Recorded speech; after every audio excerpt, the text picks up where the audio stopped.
এটা ছিল ১৬২২ সালে আমেরিকার ফ্লোরিডার উপকূলে এক শীতল ঝড় রাত। একটা স্প্যানিশ মালবাহী জাহাজ, যা সোনা এবং রূপার ধনভাণ্ডারে ভরা ছিল, আপ্রাণভাবে চেষ্টা করছিল স্পেনে ফিরে যেতে।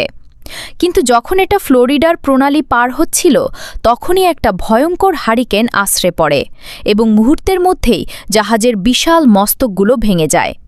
পেছনের প্যাডেলটাও ঢেউয়ের তীব্রতায় ছিঁড়ে যায়। কিছুক্ষণের মধ্যেই অটোচা জাহাজটা সমুদ্রের গভীরে তলিয়ে যায়। এই রাতের আধারে অন্তত $৫০০ মিলিয়ন মূল্যের ধনভাণ্ডার তলিয়ে গিয়েছিল এবং এর অবস্থান হয়ে উঠেছিল এক অমীমাংসিত রহস্য।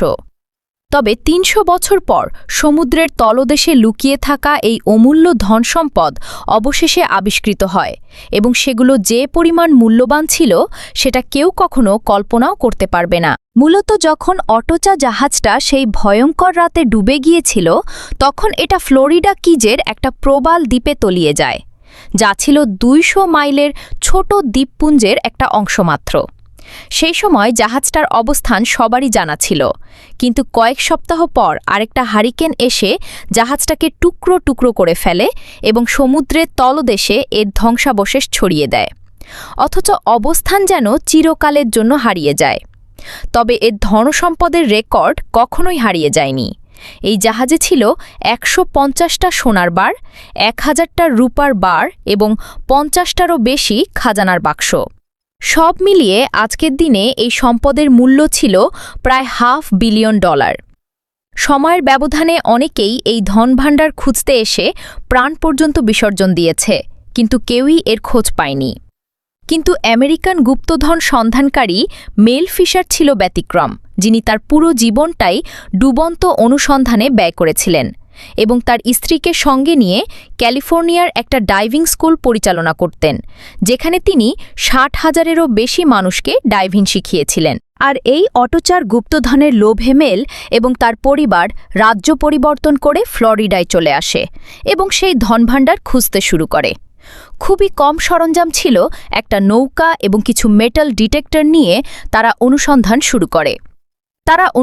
শুরু করে মেটাকাম্বি কিজ নামক একটা জায়গায়। কিন্তু ১ বছরের পর অনুসন্ধান এবং ১,০০,০০০ মাইলেরও বেশি জায়গা ধরে অনুসন্ধানের পরও তারা কিছুই খুঁজে পায়নি। যদিও অনেকের কাছে মনে হয়েছিল এই বিশাল মহাসাগরের মধ্যে অটোচা জাহাজটা খুঁজে পাওয়া অসম্ভব কাজ।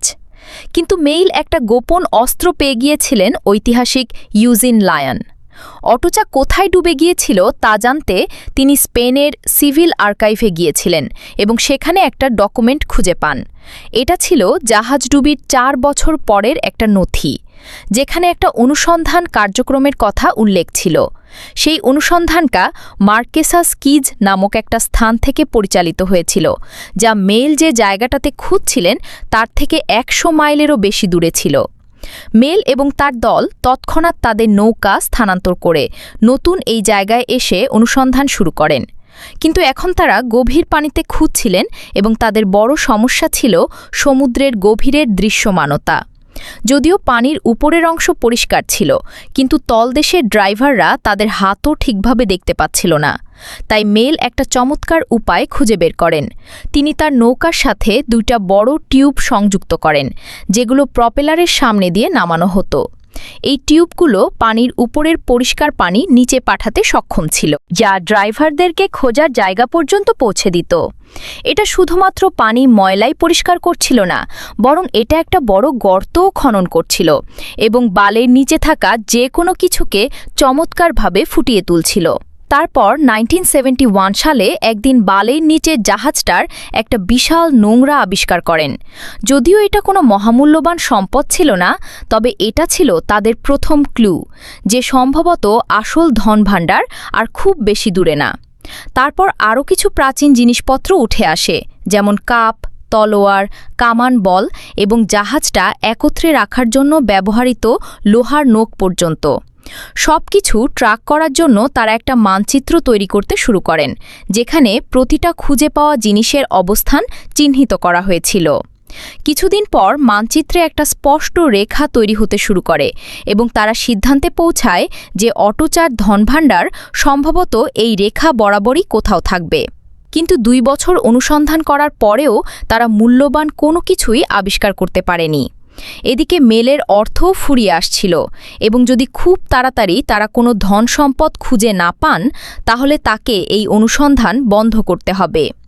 তবে 1973 সালে তারা একটা সিলভার কয়েন এবং 3টা বিশাল সিলভার বার আবিষ্কার করেন, যার মূল্য ছিল $1,00,000-এরও বেশি। কিন্তু তখনও পরিষ্কার ছিল না এটা অপচা থেকে এসেছে নাকি অন্য কোনো জাহাজ থেকে এসেছে। তাই তারা আবারও জাহাজের কার্গো ম্যানিফেস্ট পরীক্ষা করতে শুরু করেন। প্রতিটা সোনা এবং রূপার জিনিসের নির্দিষ্ট ওজন এবং সিরিয়াল নাম্বার নথিভুক্ত ছিল এই ডকুমেন্টে। তারা সেই নথিপত্র বিশ্লেষণ করে জানতে পারে সিলভার বারগুলিতে খোদাই করা নম্বরগুলির সাথে ম্যানিফেস্টের নম্বরগুলোর মিল আছে।